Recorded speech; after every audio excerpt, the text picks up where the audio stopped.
Here we go.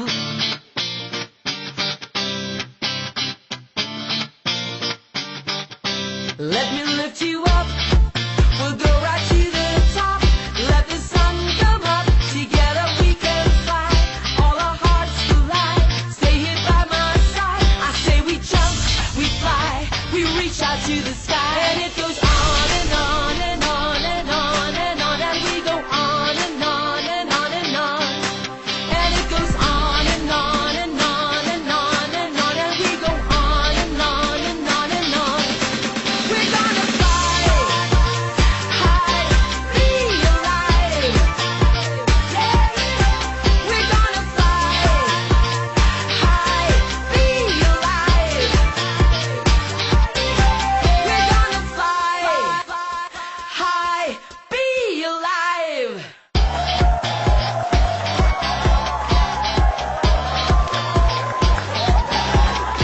Welcome to Be Alive! Kumusta po kayong lahat? Teka muna, tita. Nasaan na si Ana? Andito! Ay nako, ganun tayo kamahal ng audience natin. Maraming salamat po sa pagtangkilig nyo sa show namin. Sa inyo na si Ana! Today, we want to ask you to give life a chance. Ang mga bata po, ang mga anak natin, they are the hope of our future. Responsibilidad po natin ang maalagaan ang kalusugan nila at mabigyan ng magandang kinabukasan. Ipapakilala po namin sa inyo si Nicole, isang batang may leukemia po siya, at si Dr. Salindon, ang doktor na nagmamahal, nag-aaruga sa kanya. Diyan ka na ba, Ana? Roll VTR!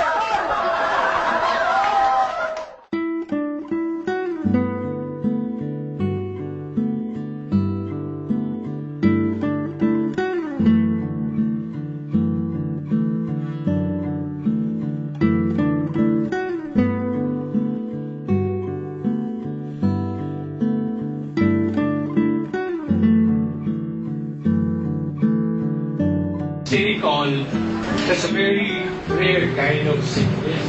Yung body niya is not producing platelets. The first time we saw Nicole, platelet niya is only one. The only time we did blood transfusion was only one time. And we have not done anything yet. The only thing that keeping Nicole alive now is LAMININE. Ang platelet ni Nicole now is 46. Wow! Pero kung makikita niyo si Nicole, parang walang sakit yan. Pag nasa clinic yan, masaya, tawa ng tawa, playing with the patients. No? Because the grace of Miss Susan, no, sinusuplayan niya si Nicole ng LAMININE.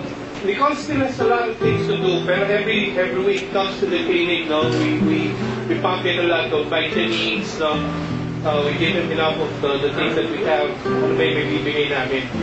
What we're doing now is trying to remove most of the toxins we know that's still there in the body. So we're doing, every time she goes to the clinic, we're doing a chelation therapy for her. Plus, we expect that the body to have full production for platelets, siguro probably in a 6 months' time. Once we remove all the toxins and stimulate all the bone marrow, stem cells, then that's the time we will see Nicole have a normal count for platelets.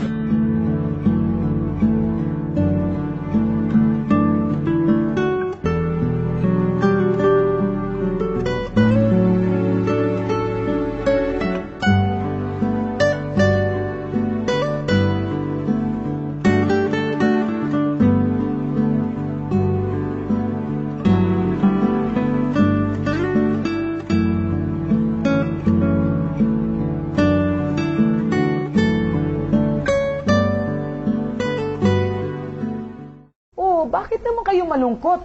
Dapat nga masaya tayo kasi iisang platelet na lang ang natitira kay Nicole. Nung piniinom siya ng LAMININE, 46 platelets na. Kaya dapat masaya tayong lahat, di ba? Be Alive, we'll be right back. We're gonna fly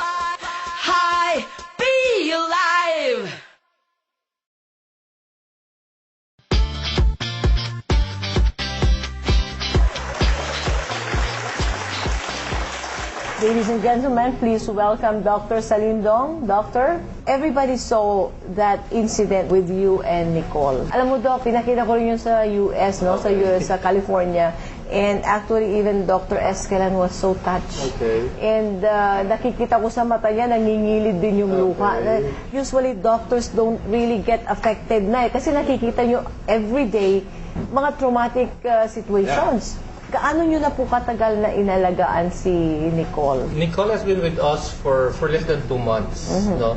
It was Miss Susan who sent Nicole over sa clinic. Then when we saw her, no, ang platelet was really low. No, hindi nga kami makapaniwala na may nabubuhay pa pala. This is the first time I saw a child with ang platelet is 1. Wow. No, wala kang maniwala eh. Kasi hindi ko rin alam kung ano yung gagawin ko eh. Pero sabi ko nga, no, I had LAMININE with me na noon eh. No, so sabi ko, walang ibang choice but really to put her on LAMININE. No, so that's what we did. No? So we started with LAMININE and we combine other natural treatment. Now we do chelation, we do heavy metal detox. No? So these are the things that we do. After about 2 weeks of that, no, we also did 1 blood transfusion kay Nicole. Yung sakit kasi ni Nicole, it's called the idiopathic thrombocytopenia purpura. It's a very rare kind of disease. Malalim yun. Especially afflicted mga bata. Statistics shows about 1 is to 20,000. Kaya nga, that's the reason why it's called idiopathic. Idiopathic means we do not know the cause. Wow. So, sa medicine, kung hindi mo alam ang dahilan, walang treatment. Oo, tama. And that's always the problem with us, no, sa pagdating sa mainstream medicine. But the way we treat it is we treat it like leukemia. Nicole has about 8 cycles of chemotherapy. Just imagine, and the medicine that was used to her is a kind of alkaloid which basically destroys the bone marrow. Oh my goodness. So it destroys your red blood cells, it destroys your white blood cells, and it also destroys your platelets. How were you able to raise the platelets from 1 to, I think, 46. With this kind of condition, there are levels na tinatawag, no? Less than 10,000 is a critical level. She can die anytime. And ang gusto namin level, at least mga 50,000 eh. May lagay namin siya sa 50,000, medyo stable na yan, no? And then we try to find out what's really causing the problem, then hopefully we go put it back into the normal. Ang normal for this child is about 300,000. So we still have a long way to go. We're doing now detoxification, no, and all this stuff, no? Kasi nga, the reason why we cannot raise the platelets as high as 50,000 or above is because still the effect of the chemo drug. Oh my goodness. Diba? Andudun pa yun eh. So unless that the drug is andudun pa yun, you cannot just put in anything. Sabi nga, diba, law of thermodynamics, you cannot have 2 matters in a single place. So you really have to do a lot of detoxification. Kaya nga I was giving her at least mga 6 months, no? Na sana nasa stable pa si Nicole, no? Kasi nga she can bleed anytime eh. Yun ang worry ko. Kaya nga what we're doing now is we're trying to strengthen the blood vessels para kahit anong baba ng platelets niya, hindi siya mag-bleed. Problema mo lang kasi bleeding eh. So the problem with platelets is that ito yung parang bulka cell ng ating blood. Where there's a damage in the blood vessels, you bleed. No, this is the first line of defense. They go immediately to the side, then they make tapal-tapal dun sa butas. No, parang bulkasil talaga, as in. No, siya yung gagawa. No, so with Nicole, walang ganun mangyayari. Wow. Di ba? So pag nag-bleed siya, he will really bleed to death. Nag-hemorrhage na siya. Yes. Internal po. It can happen externally, and also mas delikado if it happened internally.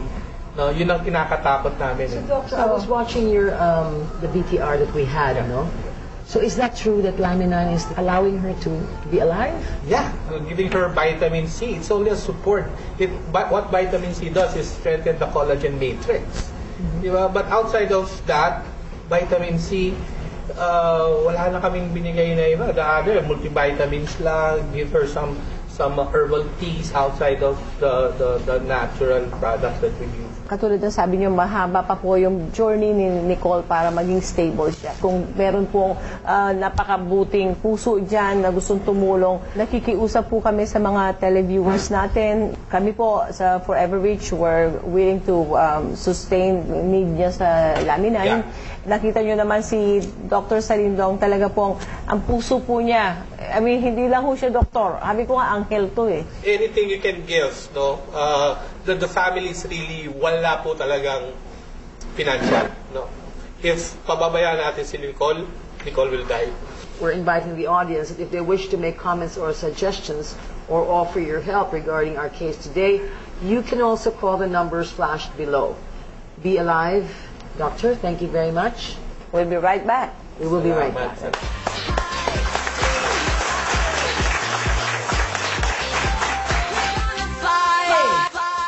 High, be alive.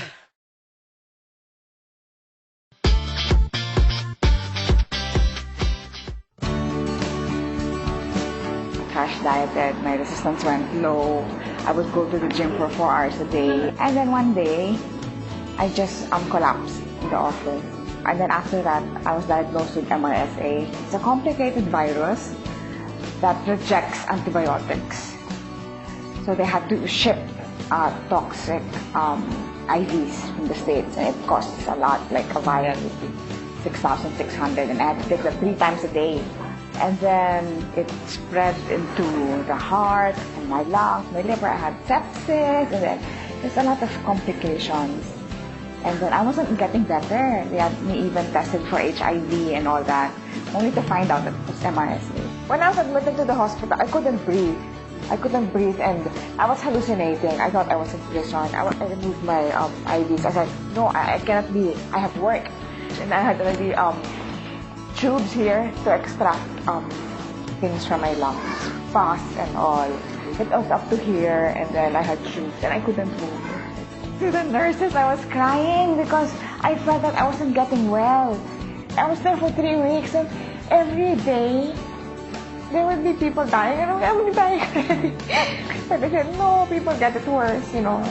I stayed about 3 months in the hospital. When I was home, I found out through Tita Tony, that Louie, my uncle, he had cancer, and then he took LAMININE. He was already coughing out blood. So they told me, Mike, you have to take this. Sure enough, I was fragile that time. They told me to try it out. So the diagnosis of the doctor was 6 months to get well. When I took LAMININE, I was balding. I had bald spots here because of the toxic IVs. And then 2 days only after taking it, my dosage was 3. My hair stopped falling completely. And then I started breathing well before I had shortness of breath. You know, like really bad, like that. I got better, and I'm maintaining now because I saw the effects right away, and I'm happy.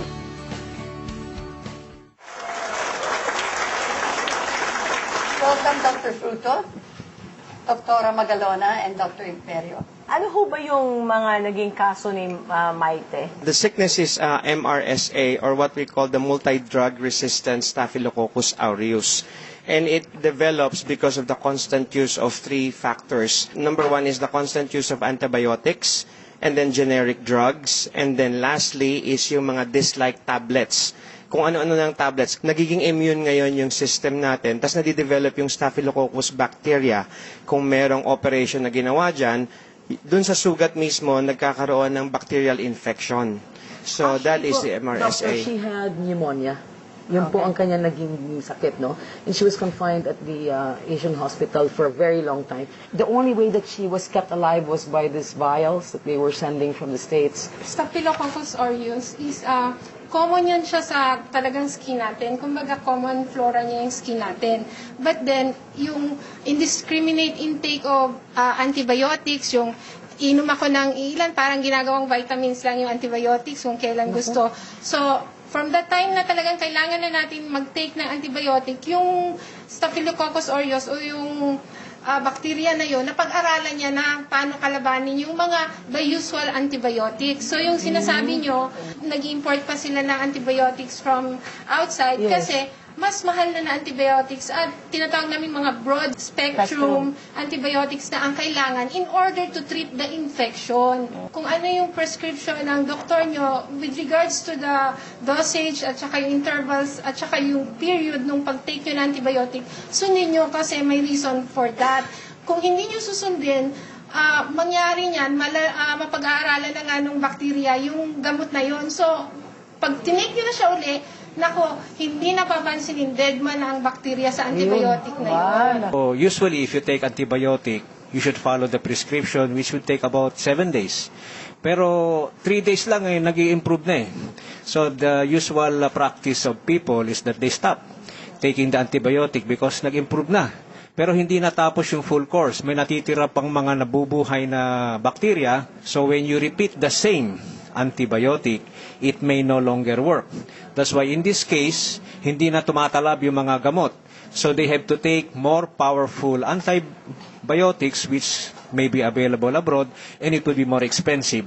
And the course would be more complete. Kailangan kompleto yun kasi pag tinigil na uli, yung more powerful antibiotic, baka sa sunod, wala na rin epekto. Parang mukhang mas matalino pa kaysa sa atin itong mga... Nag-research kasi may buhay din yan eh. Di siyempre, papatay mo sila, lalaban yan eh. Pero alam mo, Susan, Tita Maggie, what really got her on track again was LAMININE, no? That's why she was telling me that without LAMININE, siguro baka daw hindi na nila nakayanan. So how did LAMININE, help her? Because this was really like a short of a miracle. The amino acid lysine is the main factor in LAMININE that corrected the MRSA. The lysine, together with the tryptophan and the valine and the histidine, will make a reaction in the body that will combat the bacteria. Kaya po pag pinag-aralan natin yung amino acid lysine, the number one or the first amino acid, that is for the general body kasi siya yung pinaka-head eh. So ang connection po niyan is iti-trigger ng lysine yung at saka ng histidine, yung antihistamine property niya that will correct the staphylococcus or actually kill it on the spot. Actually, ang sabi niya is that she took LAMININE doctors, no, for 3 a day. And after 3 weeks, na-release na po siya. And up to this day, she is really okay, no? Mukhang healthy na nga siya. Yeah.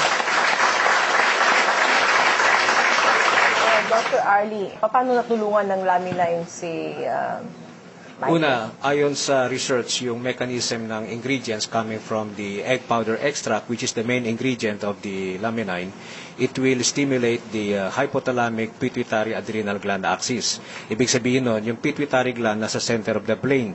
Yan yung master gland of the body. Babalansin niya yan. Kasama dun yung it enhances the body's immune response. So mayroon din tayong sariling research and development. May sarili nitang scientist. Ang pinaka big boss o Nobel Prize scientist natin yung fibroblast growth factor na nag-i-stimulate sa pituitary gland. Kaya babalansin niya. Kaya lumakas yung resistensya. That's more intelligent than the antibiotic. Because the antibiotic was developed by man based on what has been found in the laboratory. But the researcher inside the body, which is connected to the super physician, which is God Himself, has infinite intelligence. Pwede niyang i-research kung ano ang pwedeng panlaban doon sa bacteria yan. That's why we combine everything. If you have to take medicine, take medicine. But we have to enhance the body's ability to fight infection in a more natural way. And that's where the ingredients coming from LAMININE may come in. It will serve as an adjunct in the formal regimen for treating any disease. To add to what Dr. Arlie said, with regards to the infection, malaki talaga na itulong ng LAMININE because lahat po ng cells sa katawan ng tao nagko-communicate. They communicate as an added info. Di ba po yung LAMININE natin, meron siyang fibroblast growth factor. Lahat po ng cells natin may fibroblast growth factor receptor. Ibig sabihin, may purpose yung fibroblast growth factor sa lahat ng cells natin. So it has the ability to command the cell. So kung yung immune system natin is made up of cells, yung mga white blood cells natin and all the defense system ng katawan natin, so ang fibroblast growth factor can create a signal to all our cells to to signal our immune system to fight those bacteria. The fibroblast growth factor, is this found anywhere or just in laminine? The fibroblast growth factor came from the 9-day-old fertilized egg. And the process on how it was done is patented. So I think only one company was able to do that. So it cannot be found elsewhere. Our body already has its own fibroblast growth factor. Kaya lang, habang tumatanda po tayo, tumatanda na rin yung tinatamad. Kailangan ng konting tigasundot o backup. That is where the food supplement comes in. Okay, fantastic. No, Very Susan? good. So Yes. again, thank you, doctors. And Tita Maggie. So I think it's another very informative show. show. The problem is, Susan, ang dami nagre-request. Di ba? Ang dami Oo nagre-request nga na eh. gawin daw isang oras. Gawin Kasi isang bitin oras. daw. Oo. You know, everybody's so amazed at the stories that are being told here on the show. At saka sabi ko kasi, Tita Maggie, di ba, nung nag-usap kami ni Ana, sabi ko sa kanya, it's like, it's almost a sin, it's almost a crime to keep laminine a secret. So kaya po nandito ang Be Alive. Correct.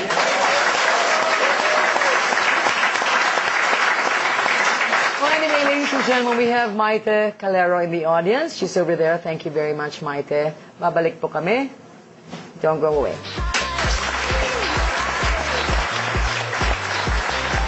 We're gonna fly high, be alive.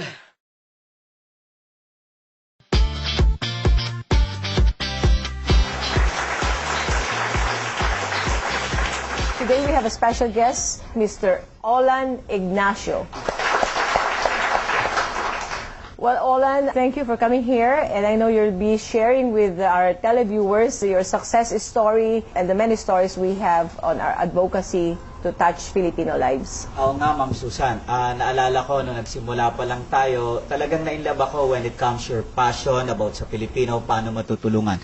Marami na rin tayong nilakbayang paghihirap, pero natutuwa ako sa ngayon marami tayong natulungan, hindi lamang gumaling, maging sa financial aspect. Oo nga, Olan. Alam mo, natutuwa talaga ako sa'yo dahil nakikita ko na naiintindihan mo yung passion ko. Ang pagkakaiba lang natin, mistisa ako, ikaw. Moreno. Moreno? At saka syempre, babae ako. Barako. Barako. Ano ba yung sabi mo? Gabriela Silang. May pusong Melchora Aquino. Ayun. At lalo pang nakakatuwa, yung nakikita natin yung resulta ng ginagawa at sakripisyo natin. Yeah, naalala ko noon, Ma'am Susan, problema ko noon, during that time, I was financially unstable. Meron akong solid asset, pero when it comes to liquidity, wala. Naalala ko, sinanla ko pa sa'yo ang aking bracelet, dala ko ngayon. And then, during that time, pati yung tuta ko na pinangalanan mong mouse na ibenta ko po sa inyo. Maganda ho ron, ginamit ko po yan para sa capitalization o para po panustos dun sa mga pangangailangan namin to do the business. Ayun.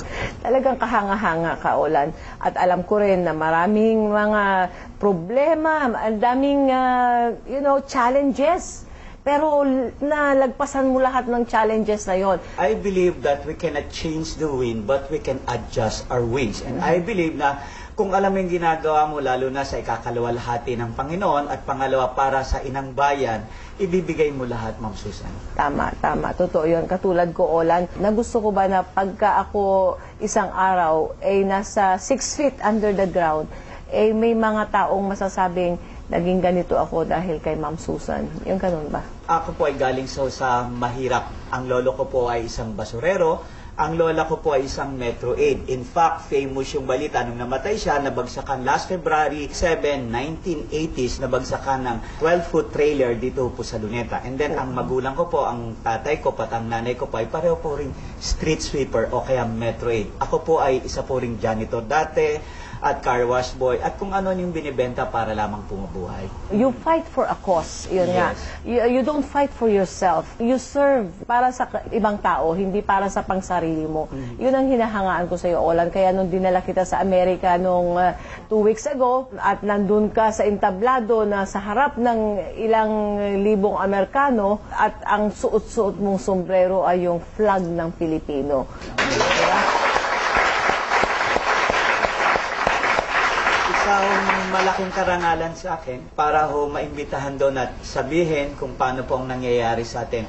Yung iba pong kinikita ko ngayon ay napupunta po sa Pasiton Movement para po pagpaaral ng mga ibang bata po. Kaya malaking bagay po sa akin ang ginagawa ko po sa LAMININE. Very nice. Alam ko na yung pass it on na yan ay maganda rin ang adhikain at marami pa tayong lalakbayin, Olan. Umpisa pa lang to. I'm sure that you will agree with me that we will reach our destination. We will fly high. We will soar. And no matter how many mountains we climb, no matter how deep the ocean is, we will be there for our people. Yeah, I believe so. I believe so. Right now po, sa tulong po ng LAMININE ng Forever Rich, nakabili po ako ng townhouse at isa pong condo. At ang maganda pa ho niyan, bukod sa mga scholarship, kung ano-ano pa pong bansay na pupuntahan ko ngayon para ipalaganap ang kagandahan ng produkto ng LAMININE. Ikaw ba'y gumagamit ng LAMININE? Yeah. Diabetic ka rin, di ba? Yeah, since I was 39 years old, I used insulin. But the good news, the things that I need to do, strenuous kasi yung trabaho natin, nag-iisip, hindi lang yon, we need to put it into action. Magandang stamina ko. And besides that, ang sabi nila, bumata raw ako. Totoo yan, Olan. Totoo yan. 10 years at the minimum na bumata ka. Diba? So, yung mga dalaga dyan, okay, naghahanap siya ng isang Gabriela Silang. Yung younger version. So, salamat, Olan. By the way, I would like to invite you, Monday, Wednesday, Friday, 4 o'clock po, nagkakandak po ako ng mga seminar about LAMININE and personality development. Naniniwala po si Olan Ignacio na ang maging isang mahirap ay hindi kasalanan. Subalit ang tirhan, ang kahirapan, ay isang kapahamakan. Mabuhay po ang Pilipinas.